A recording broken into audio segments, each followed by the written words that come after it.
நடிகர் பாக்யராஜ் அவர்கள் திடீர்னு இறந்தாங்க. 73 வயசு அவர்களுக்கு. ஸோ சடன் கார்டியாக் அரெஸ்ட் அப்படின்னு சொல்கிறாங்க. இந்த வீடியோவில் இதுலேருந்து அவரோட லைஃப்லேருந்து நம்ம கற்றுக்கக்கூடிய முக்கியமான பாடங்கள் ஹெல்த் வைஸ் என்ன அப்படின்றத கொஞ்சம் விரிவாக பார்க்கலாம். வாங்க வீடியோவில் செல்லலாம்.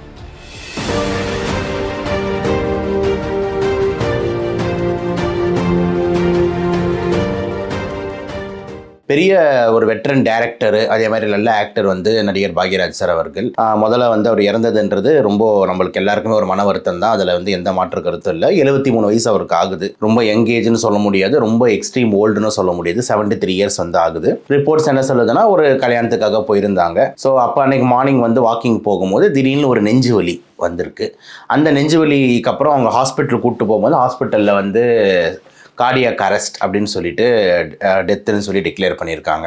இப்போது இதுலேருந்து நம்ம தெரிஞ்சிக்க வேண்டிய முக்கியமான விஷயங்கள் பற்றி கொஞ்சம் பேசலாம் அப்படின்ற மாதிரி. இப்போ ஃபர்ஸ்ட் ஆஃப் ஆல் இந்த கார்டியாக் அரெஸ்ட் அப்படின்றது என்ன அப்படின்ற மீனிங் என்னென்னா, இப்போ இருதயம் நம்ம எல்லாருக்குமே துடிச்சிக்கிட்டு இருக்கு, ஓகேங்களா? லப் டப் லப் டப் லப் டப்னு துடிச்சிக்கிட்டு இருக்குல்ல. இப்படி துடிக்கிறது சடனாக நின்றுச்சு, அப்படி துடிச்சிக்கிட்டு இருக்கிறது சடனாக அப்படியே நின்றுச்சுன்னா அதை தான் நம்ம கார்டியாக் அரெஸ்ட் அப்படின்ற மாதிரி சொல்கிறோம். இந்த மாதிரி ஒரு கார்டியாக் அரெஸ்ட் டக்குன்ட்டு நிற்குது இருதயம்னா அதுக்கு முக்கியமான காரணங்கள் என்ன அப்படின்னும் போது, ரொம்ப முக்கியமாக இந்த 5T 5Hன்னு சொல்லிட்டு சொல்லுவோம்.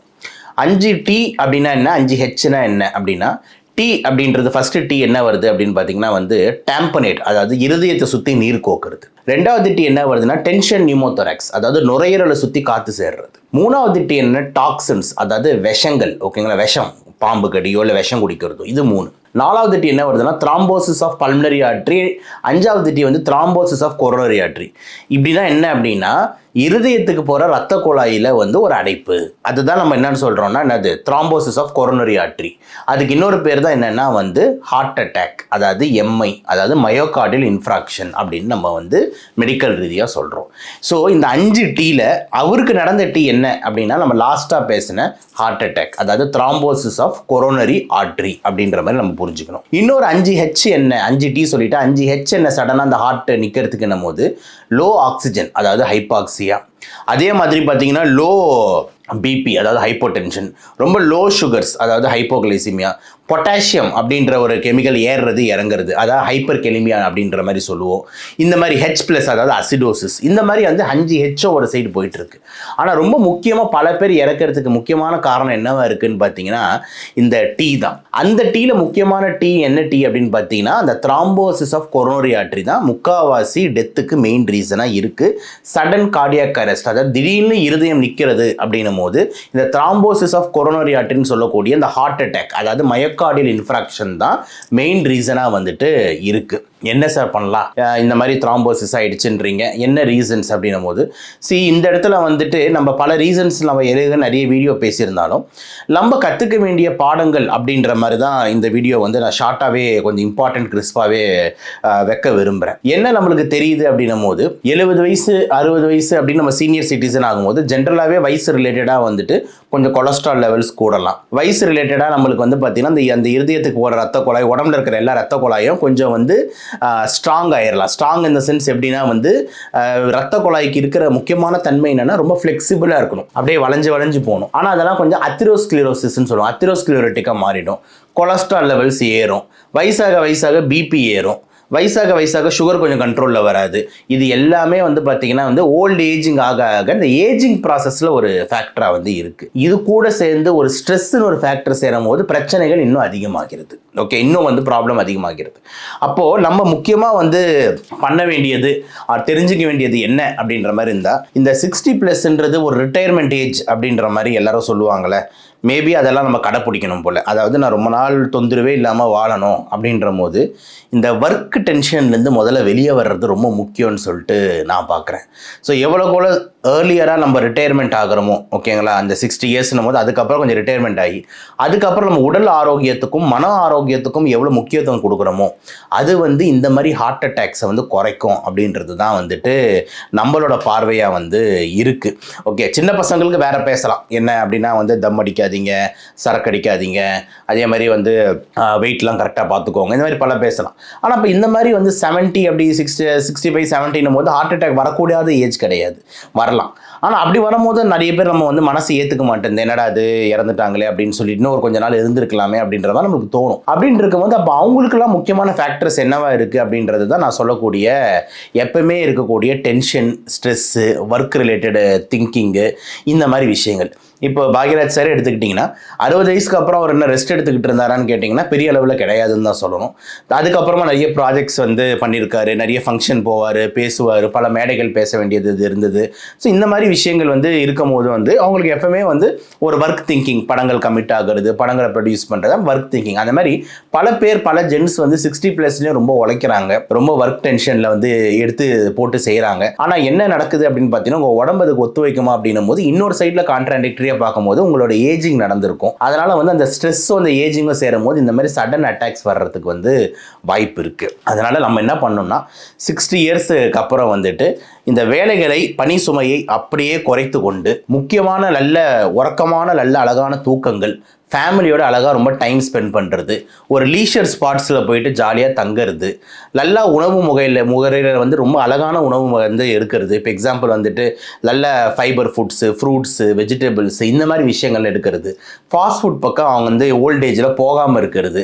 அதனால தான் நம்ம வீடியோவில் கூட இந்த வயதானவர்கள் சாப்பிட வேண்டிய உணவுகள்னு சொல்லி தனியாக ஒரு வீடியோ கூட போட்டிருந்தோம்.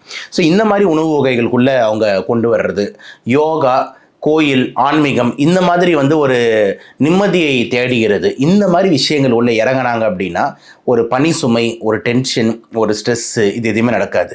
ஏன்னா ஒரு இடத்துல என்ன கிளப்பி விட்டுட்டு இருக்காங்க, ஒரு சில டாக்டர் வீடியோலாம் பார்த்தேன். என்ன போடுறாங்க அப்படின்னு பார்த்தீங்கன்னா அவர் வந்து பயங்கரமாக வாக்கிங் போனார், வாக்கிங் போனதுனால மாரடைப்பில் இறந்துட்டார், இந்த மாதிரி காலங்காலத்தில் வாக்கிங் போகிறதே தப்பு, இந்த மாதிரி வாக்கிங் போகிறவங்களாம் இப்படி தான் ஹார்ட் அட்டாக்ல போவாங்கன்ட்டு ஒரு சில சீனியர் டாக்டர்கள் வந்து பேசுகிறாங்க. இது வந்து எந்த அளவுக்கு உண்மை அப்படின்னும் போது பார்த்தீங்கன்னா அது கிடையாது. ஏன்னா இப்போ நம்ம நல்லா வாக்கிங்கோ உடற்பயிற்சியோ நம்ம பண்ணும் போது என்னன்னா வந்து உடம்பு ஃபுல்லாக வந்து கார்டியோ எக்ஸசைஸ் கீழே வருது, ஓகேங்களா? ரெசிஸ்டன்ட் ட்ரைனிங் கீழே வராது, கார்டியோ எக்ஸசைஸ் கீழே வருது. கார்டியோ எக்ஸசைஸ் என்னும் போது வந்து பார்த்தீங்கன்னா நம்ம உடம்புல இருக்கிற ஃபுல் பாடி சர்க்குலேஷனுக்கு ஒரு அற்புதமான ஒரு விஷயம் தான் கார்டியோ. அதாவது walking, jogging, running, cycling, swimming, இது எல்லாமே ரொம்ப அழகான கார்டியோ எக்ஸசைசஸ் தான். அப்படின்னு இருக்கும்போது ஹார்ட்டோட பம்பிங் ரொம்ப நல்லா இருக்கும், உடம்போட சர்க்குலேஷன் ரொம்ப நல்லா இருக்கும். ஸோ நம்மளுக்கு வந்து எப்பயுமே வந்துட்டு ஒரு ஆரோக்கியமான ஒரு ஸ்டாமினாவை, என்டியூரன்ஸை எல்லாமே வந்து கொடுக்குன்றதுல எந்த மாற்று கருத்தும் இல்லை. அப்போ வாக்கிங்னால வந்து போனால் இறந்துருவாங்கன்னா அப்படி கிடையவே கிடையாது. ஆனால் அதில் முக்கியமான விஷயம் என்னன்னா எடுத்த உடனே ஓவரா பண்ணக்கூடாதுன்றது தான் டேக்கும். எடுத்தோடனே ஓவரா பண்ணக்கூடாதுன்னா ஒரு ஹார்ட் ரேட் அப்படின்னு சொல்றோம், அதாவது ஒரு நிமிடத்துக்கு 60 100 டைம்ஸ் வந்து பார்த்தீங்கன்னா அந்த இருதயம் துடிப்புன்றது வந்து இருக்கிறது. ஹார்ட் ரேட் ஆவரேஜா எவ்வளவு மேக்ஸிமம் போலாம் அப்படின்னும் போது ஒரு ஃபார்முலா இருக்கு. என்னன்னா 220 மைனஸ் உங்களோட வயசு, அதான் வந்துட்டு உங்களோட மேக்ஸிமம் ஹார்ட் ரேட். இப்போ நான் ஒரு 70 வயசுன்னு வச்சுக்கோங்க, அப்போ 220 மைனஸ் 70 அப்படின்ற மாதிரி போட்டிங்கன்னா உங்களுக்கு ரஃபா வந்து எவ்வளோ வருது, 150. அப்போ 150 ஹார்ட் ரேட் தான் என்னோட மேக்ஸிமம் ஹார்ட் ரேட். அப்போ அந்த ஹார்ட் ரேட்டை தாண்டுற அளவுக்கு நீங்கள் எக்ஸசைஸ் பண்ணக்கூடாது. புரியுதா நான் சொல்றது? அப்போ நம்ம இருதய துடிப்பு நம்மளுக்கே தெரியுது, டகு டகு டகு டகு டகு டகுன்னு அடிக்குது, ஹார்ட் ரேட் பார்க்குற 170 160ன்னு காமிக்குதுன்னா அப்போ நீங்கள் ஏதோ தப்பு பண்ணுறீங்கன்னு அர்த்தம். அப்போ மேக்ஸிமம் ஹார்ட் ரேட் வந்து ஒரு 150 தான் உங்கள் வயசுக்கு அப்படின்னும் போது பண்ணலாம். சப்போஸ் நான் வந்து பார்த்தீங்கன்னா வந்து 35 வயசு 30 வயசுன்னும் போது அப்போ என் ஹார்ட் ரேட் வந்து 220 மைனஸ் 35 போது 190 வரைக்கும் போகலாம். புரியுதா? அப்போ நான் இன்னும் நல்லா ஸ்பீட் பண்ணலாம். அப்போ இந்த மேக்ஸிமம் ஹார்ட் ரேட்டை இந்த மாதிரி வயதானவர்கள் பார்த்துக்கணும். அப்போ அவங்க பண்ணக்கூடியது கடுமையான வாக்கிங்கு, கடுமையான எக்ஸசைஸ் அப்படின்ற மாதிரி இல்லாமல் அவங்க வந்து பார்த்தீங்கன்னா பிரிஸ்க் வாக்கிங் பண்ணலாம், கொஞ்சம் நல்லா மூச்சு வாங்கலாம், தப்பு கிடையாது. அதே மாதிரி நம்ம ஹார்ட் ரேட் வந்து அந்த 150க்குள்ளே மெயின்டைன் பண்ணுற மாதிரி அவங்க ஒரு எக்ஸசைஸை பண்ணிக்கலாம், அது வந்து கரெக்டாக இருக்கும். அவ்வளோதான் நம்ம அந்த விஷயத்தில் சொல்லணுமே தவிர மற்றபடி பல பேர் சொல்கிற மாதிரி ஒரு வாக்கிங் போகிறதுனால இறந்துடுறாங்க, வாக்கிங் போகிறவங்களாம் போயிடுவாங்கன்றது ஒரு தவறான ஒரு எடுத்துக்காட்டாக வந்துட்டு ஆகிடும். ஸோ எல்லாமே அளவாக நம்ம நல்லா பண்ணுறது வந்து எந்த தப்புமே கிடையாது. ஸோ இந்த வீடியோ மூலயமா நம்ம சொல்ல வேண்டிய விஷயங்கள் இதெல்லாம் தான். ஸோ வயதானவர்கள் அப்படின்னும் போது ஓய்வெடுங்க, ரிட்டையர்மெண்ட் ஏஜ்னு அதுக்கு தான் இருக்குது. ஸோ வயசானதுக்கப்புறம் கொஞ்சம் ரொம்ப வேலை, டென்ஷன், ஸ்ட்ரெஸ்ஸை நம்ம குறைச்சிட்டு நம்ம சின்ன வயசில் நம்ம சம்பாரிச்சு வச்சுருக்கிறத வச்சு நம்ம ஃப்யூச்சருக்கான இன்வெஸ்ட்மெண்ட் அண்ட் பிளானிங்லாம் பண்ணணும். பண்ணி நம்ம வந்து முடிஞ்ச அளவுக்கு வந்து வேலைக்கே போகாமல் நிம்மதியாக உட்காந்து ஃபேமிலியோட டைம் ஸ்பெண்ட் பண்ணிவிட்டு டென்ஷன் ஸ்ட்ரெஸ் இல்லாத ஒரு வாழ்க்கைன்றது ரொம்ப முக்கியம். அதே மாதிரி டெய்லி ஒரு தேவையான உடற்பயிற்சி தாராளமாக பண்ணலாம். இதெல்லாம் பண்ணும்போது இன்னும் பல வருடங்கள் வந்து நம்ம வாழலாம் அப்படின்றது தான் இந்த பாக்யராஜ் சார் நம்மளுக்கு சொல்லக்கூடிய ஒரு செய்தியாக வந்து நம்ம வச்சுப்போம். சார் வந்து அவரோட ஆன்மா சாந்தி அடையட்டும் என்று வேண்டுகிறோம். நம்ம சேனல் மூலயமா மீண்டும் இன்னொரு வீடியோவில் சந்திப்போம். நன்றி.